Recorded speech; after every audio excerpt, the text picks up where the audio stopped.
Taong 1981, sa gitna ng bundok, ang hangin may halimuyak ng usok at langis ng lampara at ang lupa ay may amoy ng puno na kinilabutan ng ulan. Ang kwento ng rosaryong naglalagablab at ng tungkod na iniwan sa amin ni Lolo Andoy ay hindi alamat lamang. Totoo. Ako si Jibo, noon ay binata pa, ngayon ay daluyan ng alaala na pilit kong inaalagaan dahil sa responsibilidad na iniwan sa akin. Hindi ko malilimutan ang unang gabi na may iisang iyak ng bata at kung paanong nag-umpisa ang lahat sa simpleng pagdala ni Aling Fe ng kanyang munting anak. Dumating si Aling Fe sa dapit hapon, naglalakad ng mabilis, may lumang tabing na nakabalot sa kanyang balikat at ang anak niyang si Nene ay nakayuko, malamlam ang mga mata. Ang ilaw ng bahay namin ay pira-pirasong apoy mula sa lampara. Ang mga anino sa dingding ay parang mga kamay na kumakaway ng walang laman. May mga marka sa leeg ni Nene na hindi karaniwan, parang pamumula na kumakaliskis at tumitigas na parang sugat na hindi dumudugo. Hindi kumakain ang bata ng buong maghapong iyon. Lumabas kami ni Lolo at tiningnan niya si Nene na parang sinusuklian ng tanong. Tahimik siya, hindi agad nagsalita. Ganon siya lagi. May bibig na makapangyarihan sa bolong, ngulit may mga mata ring nakikitang higit pa sa karaniwan. Bago ako makapagdikta ng salita, inihain ni Lolo ang kanyang rosaryo. Hindi ito pangkaraniwan. Ang butil-butil ay lumang hiyas pa siguro. Medyo kulubot na ang pilak sa kawit at may bahid ng usok sa kawayan ng kwintas. Kinuha niya ang maliit na lalagyan ng langis, ang langis na lagi niyang dala para sa mga galos at sakit. Binuksan niya ng dahan-dahan at ang amoy ay umalabok. Medyo matapang, halong halaman at mantika. Siya'y umupo sa tabi ni Nene, hinaplos ang pulso ng bata at nagsimulang bumulong. Panginoon, nasambit niya, hindi malakas, hindi rin mahina, parang dasal na binubuo ng bawat butil ng rosaryo. Gabay mo po kami ngayon. Hindi siya nagturok ng doktrina, nagmumula iyon sa simpleng panalangin ng isang lalaking may tungkulin. Ang panalangin ni Lolo ay hindi sermon, ito ay ritual, mga imahe ng apoy sa mga butil, ang init ng kanyang kamay sa noo ng bata, ang maliit na pag-ikting ng rosaryo sa kanyang palad. Dinala niya ang rosaryo sa harap ng ilaw at para sa isang sandali, nagmistulang may liwanag na umusbong mula sa isang butil. Hindi apoy na makikita sa dilim ng araw, kundi isang liwanag na parang nagmumula sa loob ng bagay, malamlam at pulsatil. Pumiga siya ng 2 patak ng langis at pinahid sa mga pulso. Hindi namin alam kung anong nangyayari, ngunit ang bata ay humikbi ng bahagya at napahiga. Nakapagbuntong ang mga magulang ng huling pag-asa, maliit man ay luwutang. Doon nagsimula ang kutsilyo ng takot sa amin, maliit pero may talim. Hindi nagtagal, nagsimula ang mga kakaibang pangyayari sa baryo. Ang isang kalabaw sa kapitbahay ay naputol ang leeg, hindi may sugat na dinamitan kundi parang nawala sa loob ng gabi. May asong tinangay ng dilim, umuungal si Aling Fe sa pangarap na panaginip at hindi makatulog. May mga gabi na gumigiglas din ang mga alitaptap, nagliliparan sa paligid ng aming kubo na parang mga maliit na apoy na naghihintay. Sa una, inisip namin na mga hayop lang ang nangyayari, natural na pagkawala. Ngunit hindi katulad ang pagkapukaw sa amin ni Lolo. May pagkilala siya sa mga tanda, ang mga marka, ang mga tunog sa gubat, ang kakaibang galaw sa palibot ng bukid tuwing gabi. Sa kanyang mga mata, may lumilitaw na anino ng isang bagay na hindi basta hayop lang. Tinawag niya itong gabunan. Hindi namin pinag-usapan ng maayos sa umpisa. Sa baryo, may mga bagay na hindi sinasalita ng malakas. Ang mga kwento ng gabi ay nilalamon ng lupa, at ang mga matatanda lamang ang bumibigkas ng pangalan. Ang gabunan, sabi ni Lolo, ay iba sa palengke o sa karaniwang masamang espiritu. Ito ay isang nilalang o marahil isang pangkat na kumakain ng kakaiba, hindi basta laman, kundi buhay na enerhiya, init ng tahanan, ng mga alon ng pag-ibig na nabitiwan ng tao. Kung ang aswang ay kumukuha ng laman, ang gabunan ay kumukuha ng titik, mga bahaging hindi nakikitang sinakop sa loob ng katawan, pag-asa, bangungot, init ng sinag. At paano mo haharangin ang isang bagay na kumukuha ng hindi mo nakikita? Iyon ang dahilan kung bakit ang rosaryo at ang tungkod ni Lolo ay hindi basta mga palamuti. May panuntunan sila, paggamit ng may pag-iingat, may paghanda at may kapalit. Hindi siya nagsabi ng eksaktong sukat ng kapalit sa aking mga unang gabi, ngunit sa mga mata niya, malinaw na may mahalagang bagay na kailangang isakripisyo. Hindi upang gawing saldo ang kapangyarihan, kundi bilang paalala na may hangganan ang paggamit nito. Kung nakikinig kayo sa kwentong ito at nagugustuhan ang mga totoong kwentong tulad nito, mag-subscribe kung nais ninyo ng mga kwentong gaya ng sa amin. Manatili lamang kayo saglit, may aral sa likod ng bawat apoy. Pagkatapos ng pag-aliw kay Nene, nag-umpusa kami ng regular na ritual. Dahan-dahan, nagtayo si Lolo ng maliit na mesa sa harap ng aming saang lutuan. Nilagyan ng palayok na may abo, ilang dahon ng halamang gamot at ang rosalyo. Siya ang gumuhit ng mga simpleng tanda sa lupa, krus sa pinakagitna, bilog mula sa abo at 3 butil ng asin sa gilid. Hindi kami nakapagsabi sa iba ng madali, may lingguhang pagdaraos lamang, lihim na tila board ng mga matatanda. Ngunit ang komunidad ay may alam. Kapag lumitaw ang pag-aalala, ang mga tao ay kusang nagdaraos ng gabi-gabing pag-iingat, naglalagay ng mga baka sa loob ng bakod, nag-aalay ng kaunting pagkain sa gilid ng kalsada bilang panalangin. Maliit man o malaki, lahat ay may papel. Ang baryo ay parang isang katawan. Kapag may isang bahagi na nasaktan, ang buong anyo ay nagngangalit. May isang gabi na hindi ko malilimutan, malamig ang hangin at ang buwan ay manipis na gasang kumikinang. Nagpupulong kami sa silong, si Lolo, ako at ilang kapitbahay na pumipilit na manatiling-manatili. Bawat galaw, wika niya, ay dapat may kapalit. Hindi niya tinukoy agad kung anong uri ng kapalit. Hindi kami nakapagtanong ng direkta dahil magalang ang lahat sa kanya. Ngunit ang ipinahiwatig ay malinaw, may balanse na dapat panatilihin. Sa mga susunod na araw, sinanay kami ni Duray. Hindi ito tradisyonal na pagsasanay na may libro at leksyon, ito ay praktikal. Tinuruan niya ako kung paanong halikan ng isa ang rosaryo nang hindi mapapaso ang mga daliri, kung paanong iikot ang tungkod sa lupa na parang nag-uusap sa mga puno, at kung paano maglagay ng mga dahon sa palibot ng apoy upang ang usok ay hindi sumingaw ng pabaya. Hindi mo kailangang magpatahaga, paalala niya. Kailangan mo lamang umunawa kung paano magsalita ang mga butil kapag sila'y natatapik. Napakahirap ng mga unang gabi, napakalakas ng takot sa ilalim ng aking dibdib, mga pangamba na baka ako'y pumalpak sa unang pagkakataon ng labanan. Ngunit si Duray ay may tindig na di nagpapakita ng kaba. Tumatagal ang kanyang pagtingin sa akin na para bang sinusukat niya kung anong bahagi ng aking puso ang nasilayan ko. May pagkakataon na nagsuot ako ng rosaryo at naglakad sa gilid ng dukid.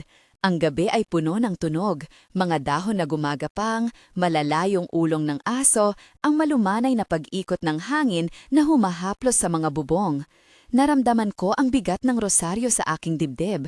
Hindi ito dekorasyon, kundi pasanin. Nang tumapat ako sa isang malaking punong kahoy, sumigaw ang mga dahon ng parang may dumaan. Nag-ulol ang mga aso. Iningat ko ang tungkod, inikot ko ng dahan-dahan ayon sa ganoong paghinga na itinuro ni Duray. At hindi ko alam kung bakit, ngunit may kakaibang init na dumaloy sa aking mga kamay noong sandaling iyon. Hindi apoy ang init, kundi parang alaala ng apoy, ang pag-alab ng pag-asa na hinawakan ng maayos at hindi ginamit para sa paglalason. Sa isang gabi na hindi ko inaasahan, may nangyari na nagpahigpit sa aking dibdib ng parang sinulit. Habang kami ay nagbabantay sa bakuran ng baryo, may nakarinig kaming mahihinang pag-aspas sa dulo ng aming taniman. Si Pepe, na noon ay binata pa, ay sumigaw na may nakita siyang anino na naglakad ng 2 paa, ngunit gumagalaw na hindi pantao. Ang lahat ay nagsipulong. Nagkaingay ang kalabaw sa kabukiran at ang mga ilaw ng bahay ay tila kumutikutitap daya sa takot.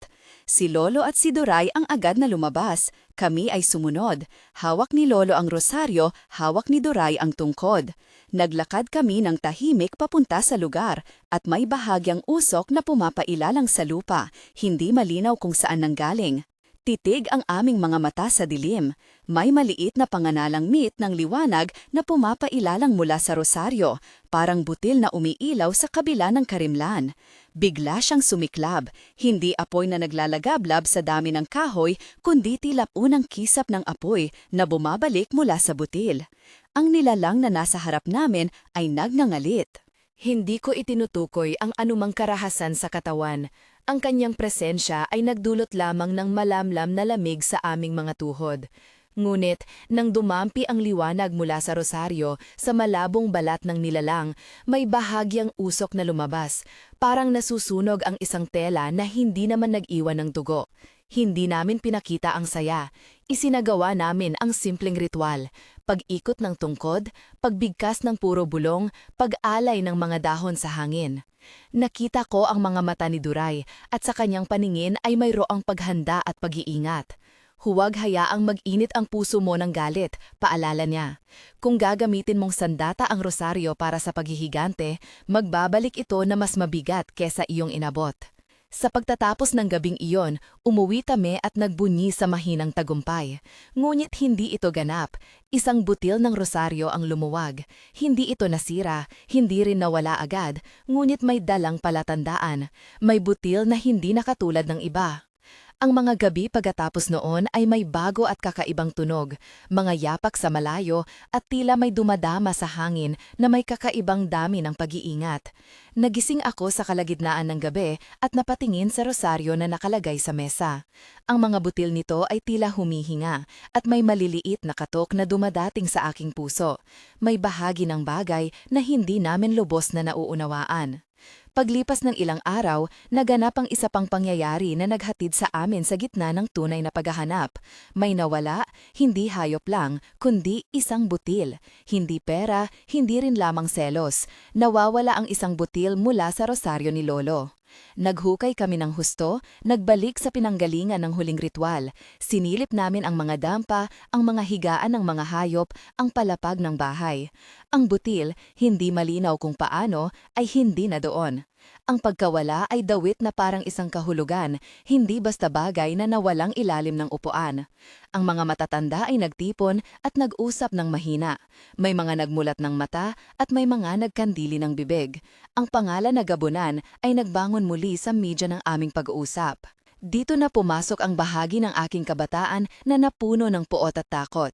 Nakaramdam ako ng napakalaking pagkawasak na para bang ako ang nagkulang. Nagdalang tao ako ng hindi maipaliwanag, isang paghahanap na hindi ko maipaliwanag sa akin mismo. Humihigpit ang dibdib ko habang iniisip ko kung paano ako sasagot sa mga susunod na gabi. Inutusan ni Duray na magbantay sa gabi. Hindi na sapat na iwanan ang rosaryo at tungkod sa isang tao. Kailangan ng komunidad, sabi niya. Kailangan ng mata ng marami. Kaya nag-ikot kami sa paligid, nagbabantay, nag-uusap ng mahinahon at nagbubulong ng maliliit na dasal tuwing may napapansing kakaiba. Ang paghahanap ay nag-umpisa sa gubat. May mga sinasabi ang matatanda tungkol sa isang kuweba. Ang gubat ay may sariling mga tinig, mga kabayan na nag-iingay na parang pagbubukas, mga dahon na sumisigaw kapag kailangan nilang mag-ingat. Hindi ito lugar para sa mapangangas. Ngunit kung mawawala ang isang butil bang rosaryo habang nasa gitna ng ritual, malabong hindi ito basta naglaho sa espasyo. May isang puwang na nagaanyaya ng sagot. Pinunasan ko ang aking kamay sa aking payak na bermuda at sinabing sa sarili kong malalim na boses, hindi ako papayag na iyon ang magtatapos. Hindi dahil sa kagitingan, hindi rin dahil sa pagnanais na maging hero, kundi dahil may taong nangangailangan at may tungkuling pinasa sa akin. Ang paghahanap para sa kuweba ay hindi madaling gawain. Naglakad kami sa mga landas na kung minsan ay tila kinukupas ng sariling anino. May mga saglit na kami ay napipikit dahil sa kakaibang amoy ng lupa. Amoy ng mababang sigarilyo, ng bulok na dahon at ng malalim na kahoy. Sa pag-ikot ng buwan, napansin namin ang mga palatandaan, mga butas sa lupa, mga labi ng maliit na apoy, at mga bulong na hugis tunog na hindi namin maunawaan. May araw na nakatuklas ako ng isang gilid ng bato na may marka, 3 guhit na parang niyapakan na hindi natural. Ang pinakamalapit na pag-asa ay ang maliit na daanan na tila natatakpan ng mga ugat at dahon. Hindi kami nag-isa sa paghanap. Kasama namin si Lina, si Pepe at ang iba pang mga binata na nagbabalik loob upang tumulong. May pagpapakumbaba sa aming mga kilos, malalim ang aming paghinga, tahimik ang aming mga salita. Kung may nakikitang kakaiba, hindi kami nagtatakbuhan. Nauunawahan namin na ang pagkahabag at paggalang sa lugar ay dapat manatili. May panuntunan, huwag mag-ingay, huwag maglinis ng walang pahintulot at huwag umalis kapag hindi ka pahanda.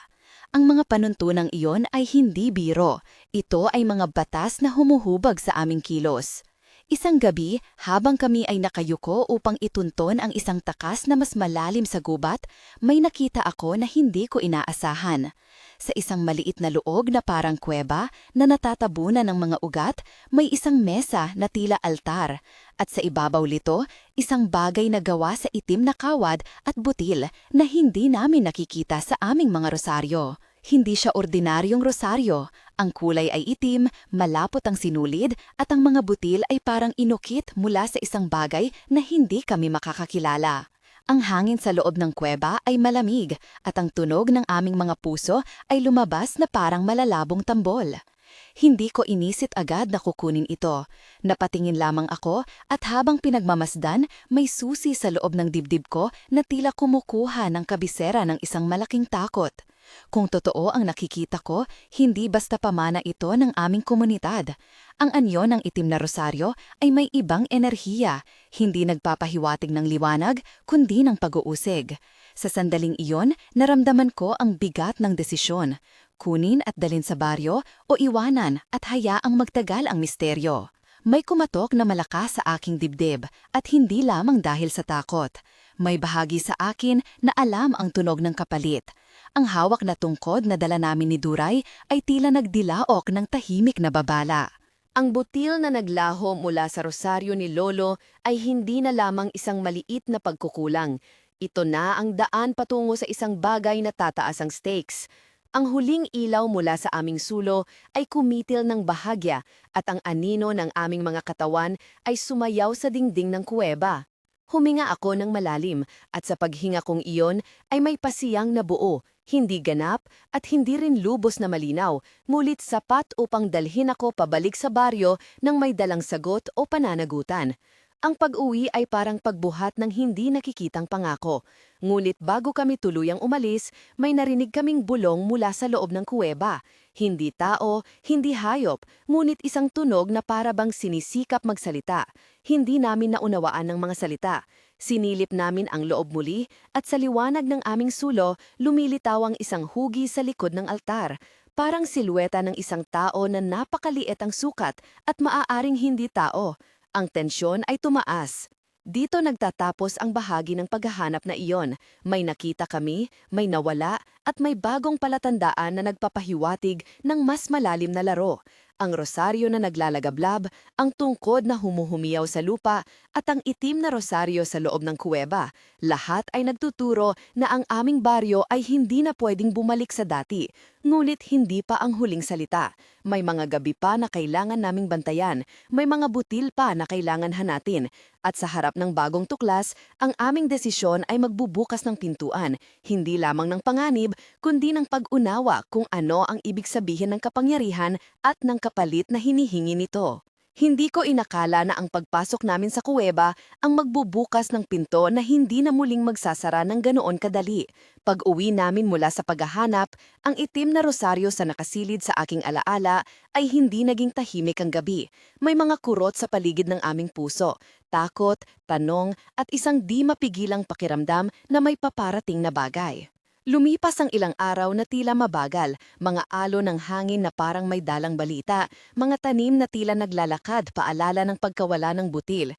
Pinagmasdan namin ang mga panlabas na palatandaan, mga baka sa lupa, maliliit na tinik at isang napakaliit na abo na hindi namin makita kung saan nanggaling.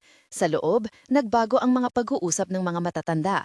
Ang simpleng pagtitipon sa ilalim ng puno ay naging pagpupulong ng may mahinang pag-uurong ng mga salita. Alam namin na may dapat mangyari at bawat pusong nagdurusa ay nagtakda ng oras. Si Lolo ay nagpasya, kukunin niya ang itim na rosaryo. Hindi ko agad naunawaan kung bakit. May kalungkutan sa kanyang mukha na hindi ko gaanong nakita noon. Hindi ang uri ng malungkot na pumapawi, kundi malalim na pagkatanto na may dapat bayaran. May oras na hindi mo na kailangang magtanong, sabi niya sa aking isang gabi habang nagaayos ng mga dahon sa hangin. Kung ang isang butil ay nawala, may kailangang bumuo ng bagay na madalas ay hindi natin nakikita, tapang at kalinawan ng puso. Ngunit, may kapalit. Lagi ang kapalit. Si Duray ay umupo sa ilalim ng silong at tahimik na nagmasid. May paraan, wika niya, at nang bumunot siya ng maliit na kahoy mula sa kanyang bag, nakita ko na may mga lungtiyang marka ang ilalim nito, mga taktika ng mga gabi na hindi niya ikinuwento. Ngunit, hindi ang para sa paghihigante. Walang dapat sumunog dahil sa galit. Kung susunuin mo ang anino dahil sa sariring puot, ang apoy ay babalikan ka at susunugin ang laman ng iyong konsensya. May araw na nag-iba ang amoy sa hangin, parang usok ng dahon na simunog at kasabay nito ang likidong metalikong amoy na hindi namin maipaliwanag. Bumilis ang tibok ng puso ko. Dumating ang balita na may sumadsad na maliit na nilalang sa gilid ng baryo. Hindi malaki, parang anak ng isang unggoy at asong ligaw, may likas na pag-iwas sa liwanag. Sumama kami ni Pepe at Lina upang tingnan. Ang ihip ng hangin ay manipis at sa sandaling na inilapit ni Pepe ang maliit na sulo, may napabagsak kami na kakaibang himig, parang siwang ng mundo ang unti-unting nagbukas. Ang nilalang ay tumalikod at naglakad papunta sa mga punong kawayan at may napakalimot na bakas ng yapak, 3 guhit na iniwan sa lupa. Nakaramdam kami ng pag-ikting, hindi na ito simpleng pagkilos. Ang pinuno ay nagpapakita ng mga bakas at nagiiwan ng 3 guhit bilang paalala, parang marka ng isang taong dumaan. Ang mga matatanda ay lumapit kay Lolo at nagsabing, "Huwag mong gamitin ng basta-basta." Tumango siya at dinilaan ang kanyang labi. Hindi namin agad alam ang ibig sabihin nito, ngulit parang nagkaroon ng kasunduan sa pagitan ng hangin at ng aming mga puso. May oras na kailangang ilaan para sa pag-iingat at may oras na kailangang gumawa ng desisyon. Dumating ang gabi na tila mas mabigat kaysa sa iba. Ang buwan ay manipis at ang mga anino ay mahahaba. Nag-ayos kami ng mga apoy sa gilid ng barangay at nagtalaga ng mga bantay. Ako ang kasama ni Lolo at ni Duray sa harap ng aming bahay. Hawak niya ang rosaryo, hindi lamang ang karaniwan niyang rosaryo, kundi pati na rin ang isang piraso ng tela kung saan nakatali ang ilang labi ng maitim na sinulid, hindi ganap kung nauunawaan kung ano iyon noon. Kung gagamitin mo ito, sabi niya sa akin ng mababa, huwag mong kalimutang huminga ng dahan-dahan. Ang bawat dahon ng bulong ay may katambas. Inilabas ni Duray ang isang maliit na sakong may pinatuyong dahon at pilit na humahalo sa abo. Ito ang aming panlinis, paliwanag niya. Hindi para mag-empake ng kapangyarihan, kundi para alagaan ang hangganan. Buhayin mo muna ang ila at kung kinakailangan, dahan-dahang itiklop ang iyong sarili sa harap ng liwanag. May kalungkutan sa kanyang likod at para sa isang sandali ay napatingin ako sa kanya na gaya ng pagtingin ko kay Lolo, may paggalang at takot sabay. Habang dumadampi ang gabi sa aming mga oras, nagkaroon ng kakaibang pag-ikting sa paligid. May mga ingay mula sa gilid ng sapa, maliliit na tunog na parang paghigop ng tao at pagbulong. May nakarinig na singhiyaw at ang isang bakuran ay nalantad sa kakaibang liwanag. Napag-alaman namin na isang pamilya sa kabilang dulo ng baryo ang nagising dahil may isang babae ang nakatanaw ng isang anino na nakatambay sa hagdan ng kanilang kubo. Ang kubo ay nababalutan ng malamlam na usok. Hindi ito apoy sa kahoy, kundi usok na parang nanggagaling sa tela. Ang sumunod na gabi ay ang gabi na lahat ng hiwaga ay nagtagpo. Maaga pa lang ay may nag-uumapaw na maliit na tanda. Mga kalapati ay nag-iiwas sa paligid at ang mga aso ay tumahol ng sabay-sabay. Sa gitna ng aming liwanag, si Lolo ay nagpasya. Dadalhin niya ang itim na rosaryo na nakuha namin sa kuweba. Bumabawi siyang huminga ng malalim at nang kanyang iharap ang butil, may kakaibang pagkurap ng ilaw, parang may maliit na apoy na nag-aalab sa loob. Ito ang paraan, wika niya, mahinaon. Hindi ito bagong panigurado, may kapalit. Nang magsimula sila, si Duray ay naglatag ng mga dahon sa lupa at ako ang dumuyan sa gilid upang bantayan ang paligid. Pinili ni Lodo ang maling oras, hindi ang gabi ng pagkamalay, kundi ang pinakamadilim na oras bago sumikat ang buwan. Nalalamig ang hangin at ang mga anino ay nagiging mga hugis na hindi pamilyar. Sa tindi ng aking kaba, narinig ko ang kanyang boses, maigsi, napakakalinaw at puno ng paggalang. Panginoon, gabayan mo kami, bulong niya sa panalangin. Simple at taos-puso, hindi sermon kundi hinaing lang taong nanunumpa sa kanyang tungkulin.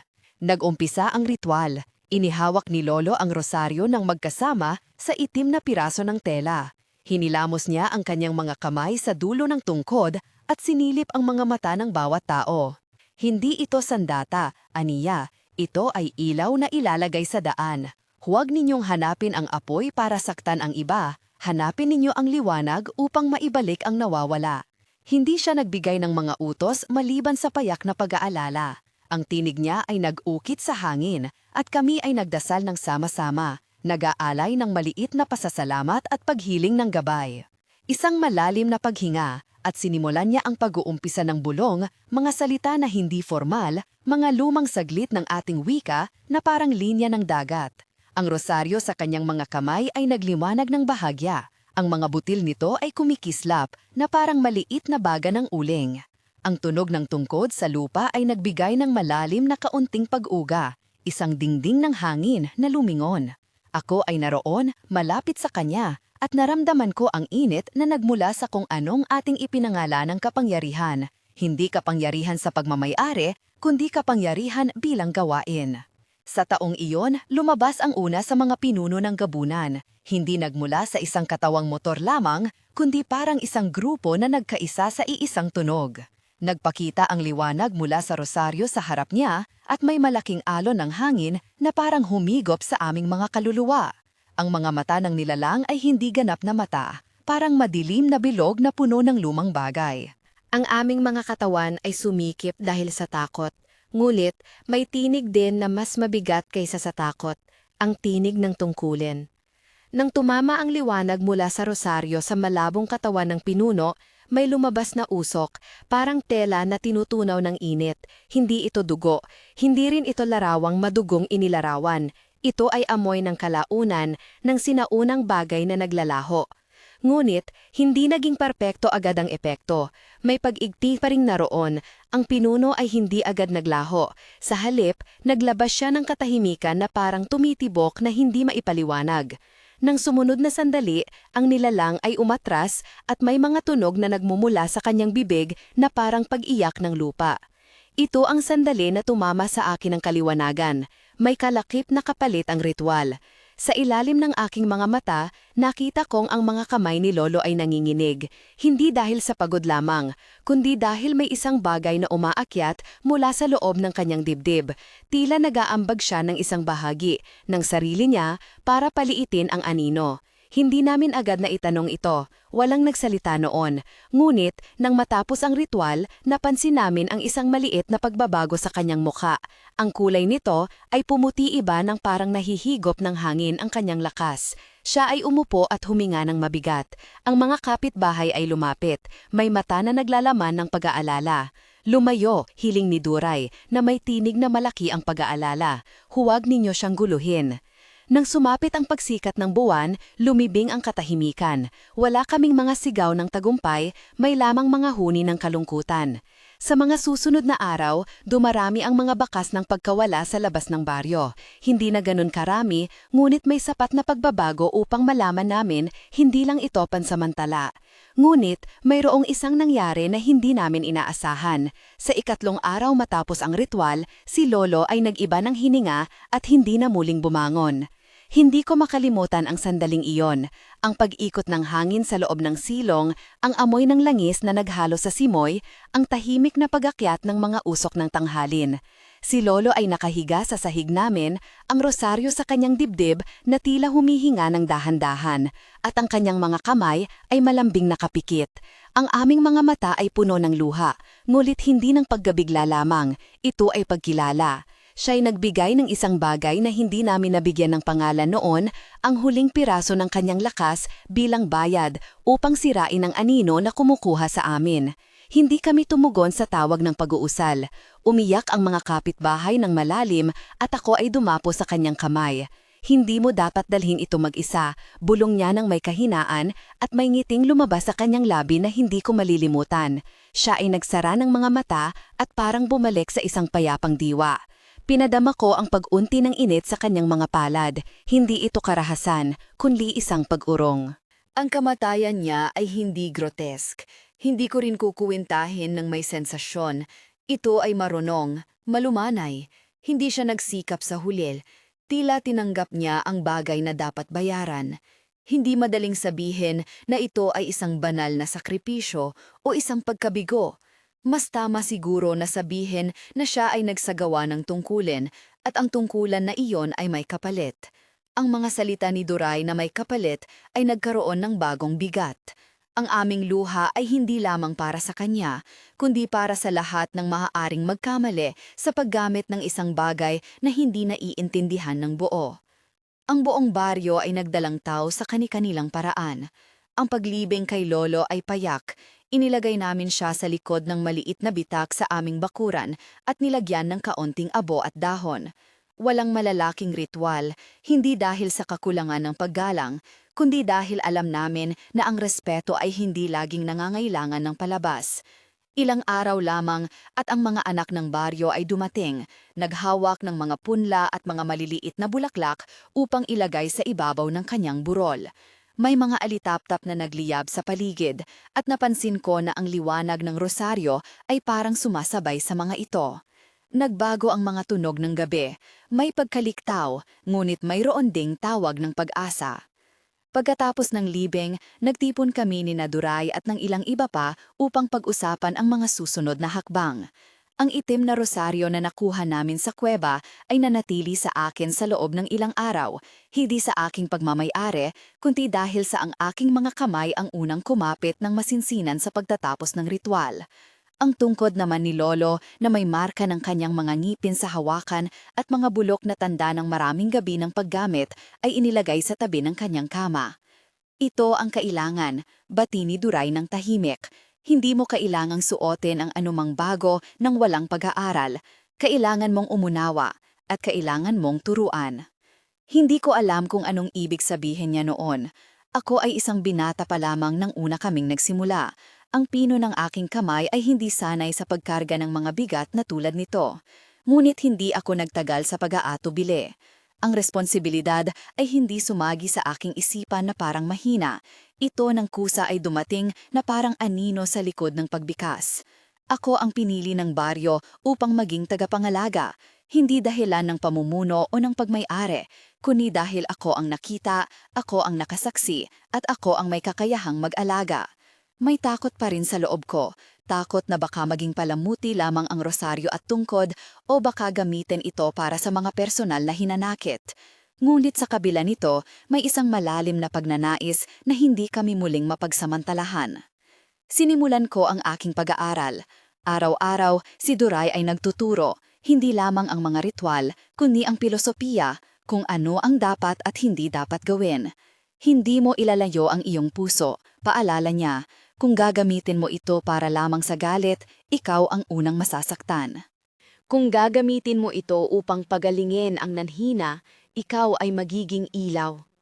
Tinuruan niya ako kung paano iayos ang rosaryo sa apoy nang hindi nasusunog ang tela, kung paano hilahin ang butil ng dahan-dahan na parang nagbubukas ng isang mapurol na sugat, at kung paano ilagay ang mga salita kapag kailangan, mga salita na hindi banal na usapan, kundi simpleng panalangin sa hangin. May mga gabi ring sumakit sa akin ang alaala ni Lolo, ang mga kanyang kamay, ang tunog ng kanyang tinig, ang maliit na paggalaw ng kanyang mga mata bago siya pumanaw. Minsan, sa kalagitnaan ng gabi, nagising ako at naparoon sa pagkamuhi. Nakita ko ang rosaryo sa aking dibdib at muntik na akong paikutin ito bilang follow-up na paghahabol. Ngunit may tinig na sumigaw sa akin, hindi bunganga ng ipinanganak na galit, kundi ang nagmumula sa isip ni Duray na nagsasabing, "Tandaan mo, Jibo, ang kapangyarihan ay hindi para sa pagpapasiklab ng galit." Lumipas ang panahon at nagsimulang gumalaw ang barlo ng dahan-dahan. Ang mga tao ay natutong magbantay at mag-alay sa gabi. Nagkaroon kami ng mas maraming pag-iingat, mas maraming ilaw sa paligid ng mga kubo, mas maraming dasal at mga bulong sa hangin na sinamahan ng paglalagay ng maliit na alay sa mga hangganan ng barangay. Kung dati ay may mga nawawala pa rin, ngayon ay hindi na ganun kabilis. May mga araw na nakikita ko ang mga bata na naglalaro sa ilalim ng araw, at sa mga mata ko ay may mapanuring tanaw. Alam kong hindi perpekto ang aming tagumpay, ngunit may bumangon na tiwala. Ngunit hindi rin mawawala ang pagnanasang kumilos ang ilan. May isang gabi na dumating ang isang grupo ng mga lalaki mula sa isang kalapit na barangay, hindi kasama ang mga kanilang kabataan, kundi mga taong may pagkamuhi. Narinig ko ang kanilang mga salita. Kung may sandata kayo na sumusunog ng kanila, bakit hindi gamitin ito sa iba pang oras? Ang kanilang intensyon ay malinaw. Gusto nilang gamitin ang aming natuklasan bilang paraan upang lamunin ang kanilang kaaway. Nang makita ko ang kanilang mata, naalala ko ang payo ni Duray at ang huling hininga ni Lolo. Hindi natin mapapayagan ang kapangyarihan na maging taguan ng paghihigante. Ako ang tumayong harap upang kausapan sila, hindi sa galit, kundi sa payak na tindig. Hindi ito sandata, paliwanag ko. Ito ay liwanag na dapat lamang gamitin upang panumbaliin ang nawawala at ibalik ang init. Hindi lahat ay nakikinig. Ang ilan ay umalis na may luha at poot sa kanilang puso. At alam kong may mga oras na tahimik nilang tinatanong kung bakit hindi nila maangkin ang aming ginawa. Nang bumalik ako sa silong, nakita ko si Duray na nakatitig sa akin. "Hindi mo kailangang maging laging tagapagtanggol," sabi niya. "Kailangan mong maging guro." Tumagal ang panahon at mas marami akong natutunan. Tinuruan ko si Nalina at Pepe, mga kabataang may tingin na hindi nabalisan ng takot. Tinuruan ko sila kung paano hawakan ang rosaryo ng may paggalang, paano huminga bago simulan ang bulong, at paano maglatag ng mga dahon bago mag-umpisa ng ritual. Hindi ito isang simpleng kurso ng pakikipaglaban, ito ay isang paraan ng pag-aalaga. Masasabi kong sa pamamagitan ng pagtuturo, nabawasan ang pangamba sa aking dibdib. Hindi dahil nawala ang kapangyarihan, kundi dahil nagkaroon ng maraming mata ang nagbabantay sa karamihan. Isang gabi, nakatanggap kami ng balita. May nakita ulit na kakaibang ilaw sa gilid ng sapa at may sapat na patunayan na bumalik ang isang maliit na pangkat ng gabunan. Nang marinig ko iyon, tumiklop ang aking tiyan. Hindi ako takot sa listahan ng gawain, kundi sa posibilidad na marating namin ang punto ng paggamit ng itinakda. Kumilos kami agad. Kami ang naglatag ng nangakahoy na naglihiwanag, kami ang nagpatibay ng mga bantay, at kami ang nagdasal ng malakas. Ngunit may bahagi sa aking puso na alam kong mapipilitan kami gumawa ng desisyon na magbabalik ng alaala ni Lolo. Ang gabi ng final confrontation ay dumating ng tahimik. Walang malaking bagyo, wala ring malakas na kuryente. Isang karaniwang hangin lamang na may malamlam na paningin. Inilatag namin ang mga dahon sa lupa, inilagay ang rosaryo sa gitna ng bilog at tinawag ang mga pangalan ng aming mga patay na pinakamagiliw, hindi para sa lakas kundi bilang paggunita sa mga nagbigay. Inayos namin ang mga posisyon. Ako si Jibo sa kanan, si Duray sa kaliwa, si Nalina at Pepe ay inilagay sa mga gilid upang bantayan ang paligid. Ang tunog ng gabi ay nagbago, tila nakikinig ang lahat sa bawat pag-ikot ng aming mga puso. Nang dumating ang unang pagdating, parang humahawak ang hangin sa ating mga balikat. May kulay-kulay na liwanag na dumaan, hindi maliwanag kundi parang butil ng apoy. At sa sandaling iyon, nakita namin ang pinuno. Malaki siya sa hugis, ngunit hindi katulad ng karaniwang hayop.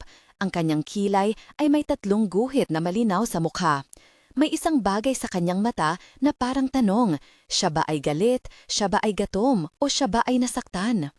Ako ang unang naglakad papunta sa gitna. Hawak ko ang rosaryo at ang tungkod ni Lolo ay nakatayo sa aking tabi.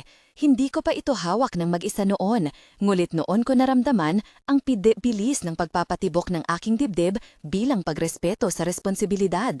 Hindi ko inisip ang pagiging bayani, hindi ko rin inakala ang kahit anong tagumpay. Nagsimula ako ng bulong na ipinagkaloob ni Duray, mga salitang payak na nagbukas ng hangin. Panginoon, ilawan mo ang aming landas, bulong ko. Simpleng panalangin, hindi pangako. Hindi ito para sa tapang ko, kundi para sa paghingi ng gabay. Inilapit ko ang rosaryo sa harap ng pinuno, at nang tumama ang liwanag, may nagkaroon ng kakaibang reaksyon. Ang anino ay hindi agad nagsunog at hindi rin agad naglaho. Sa halip, may binibigay siyang tunog na parang pag-ungol ng lupa. Nagpasya kami na itago ang itim na rosaryo at ang tungkod sa isang maliit na kahon na nakatiklop sa ilalim ng isang lumang bato sa tuktok ng aming bakuran. Hindi para itago sa kapangyarihan, kundi para itago ang aral. Ang mga daliri ko ay nag-iwan ng marka sa pambungad. Ang usok mula sa rosaryo ay tumigil ng bahagya sa aking mga kamay. Nang ilagay namin ang mga ito sa kahon, may simpleng dasal kami. Hindi para humingi ng katiyakan, ngalit para humingi ng gabay. Panginoon, gabayan mo ang aming mga landas, bulong ko ng taimtim. At naramdaman ko ang katahimikan na parang hinaplos mula sa loob. Hindi kami ginawaran ng katiyakan, ngulit may pagmamahal na bumalik. Mula noon, ang baryo ay unti-unting nagbago. Ang mga tao ay nakipagkaisa, nagtatanim ng mga bagong tanim upang punan ang nasunog na lupain, nag-aaral ng mga lumang bulong upang hindi magkamali sa paggamit, at nagtatayo ng bagong paraan ng pag-aarala para sa mga anak ng komunidad. Ako ay nagturo ng ritual sa mga kabataan, hindi bilang lihim lamang, kundi bilang aral. Ang bawat rosaryo ay may butil, at ang bawat butil ay may kwento. Ang mga bata ay natutong huminga ng malalim, maglatag ng dahon, at humingi ng gabay bago hawakan ng rosaryo. Ang mga matatanda ay nagsimula magkwento ng mga karanasan upang hindi na namin maiulit ang pagkakamali. Hindi ninyo aakalain kung gaano kalakas ang impluwensya ng maliliit na kilos. May mga gabi na ang mga litrato ng pagkabata ay lumilitaw sa mga mata ko. Si Lolo na ngumingiti, si Duray na naglilinis ng rosaryo, at mga bata na tumatawa sa ilalim ng araw. Ang buhay ay hindi bumalik sa dati, ngulit may bago ring anyo na puno ng pag-asa. May mga araw na pakiramdam ko ay nabigyan ako ng mabigat na pasanin, ngulit alam ko na ang pasanin na iyon ay hindi para sa akin lamang. Ito ay para sa susunod na henerasyon. May mga sandali na naiisip ko ang itim na rosaryo at ang mga nangyari sa kuweba. Ang laman ng misteryo ay hindi nawawala ng buo. May mga gabi na naglalakad ako sa gilid ng sapa at naririnig ko pa rin ang mga boses, mga bulong na parang nagsasabi na may bili na hindi natin sapin-sapin. Ngulit sa bawat paglakad, may mga batang sumusunod sa akin, may mga kabataang humahawak ng mga dahon na kanilang tinuruan ko. Kuya Jibot, tawag nila, at ako'y natutong ngumiti. Hindi ko itinatago ang kwento sa kanila para itago ang takot. Binibigyan ko sila ng aral upang hindi sila magpadala sa poot. Ang alaala ni Lolo ay nananatiling buhay, hindi lamang sa rosaryo at tungkod, nananatili ito sa mga gawaing aming pinili. Ang pagtuturo ay naging paraan namin upang hindi masayang ang kanyang nagawa. Alam ko na may mga tao sa mundo ang magtataka. Bakit lalaban kayo? Bakit haharapin ang mga bagay na hindi ninyo lubos na nauunawaan? Ang sagot ko pa rin ay payak, dahil may mahal sa loob ng komunidad na dapat protektahan. Hindi dahil sa karangalan o kapangyarihan, kundi dahil may mga batang kailangan ng paggising sa umaga, may mga magulang na may pangarap at may lupaing nangangailangan ng pag-aalaga. Hindi namin pinupuri ang paggamit ng ritual ng walang pag-iingat. Ipinapakita namin kung paano hindi dapat ituring ang rosaryo at tungkod bilang mga panlaban sa buhay. Hindi namin binibigay ang ideya na ito ang sagot sa lahat ng problema. Sa halip, itinuturo namin ang limitasyon nito. Ito ay isang piraso lamang sa malaking obra ng pagkalinga. Minsan, kapag may nagtataka, pinapahiwatig ko ang payak na aral. Ang kapangyarihan ay hindi kalayaan, ito ay pananagutan. Ang mga salita na iyon ay aking sinasabi ng may mabigat na hangin. Sa huling bahagi ng aking kwento, gusto kong ipabatid ang isang bagay na napakahalaga. Ang ritual na ginamit namin, ang rosaryong naglalagablab, ay hindi isang susi upang duminahin ang iba. May mga tuntunin at may mga presyo. Kami ay nagbayad ng bagay na hindi namin lubos na maipaliwanag at ang presyo ay nagbago ng aming buhay. Hindi namin tinuro ang ritual sa sinuman naglalakbay para sa kasikatan. Tinuro namin ito sa mga taong handang magmahal at mag-alaga. Kung ikaw ay nakinig sa kwentong ito at may nadama, kung may pumintig sa iyong puso o may nagturo sa iyong isip, naway pag-isipan mo rin ang tanong, anong presyo ang handa mong bayaran para protektahan ang iyong tahanan? At kung may kaibigan kang nagmamalasakit sa mga kwentong tulad nito, ibahagi mo sa kanila ang aming karanasan. Kung naantig ka o naintriga, i-like at i-share ang kwentong ito para marinig ng iba ang mga aral na hindi laging naipapahayag. Sa pagtatapos, isang mahinang panalangin mula sa akin. Panginoon, gabayan mo ang aming mga puso. Huwag mo kaming hayaang magamit ang mga bagay para sa sarili naming galit. Turuan mo kaming maging ilaw para sa iba. Amen. Hindi perpekto ang dulo. May mga palatandaan pa rin ng anino sa paligid. Ngunit kami ngayon ay may bagong pag-unawa. Ang rosaryo at tungkod ay hindi pamana ng kapangyarihan lamang, kundi pamana ng responsibilidad. Ako si Jibo at ako ang tagapag-inat, hindi dahil gusto kong maging iba, kundi dahil may mga taong kailangan ng liwanag sa kanilang gabi. Kung minsan ay tila naiiba ang daan, ngunit kapag naglakad ka ng kasama ng puso, hindi ka mawawala ng lubusan.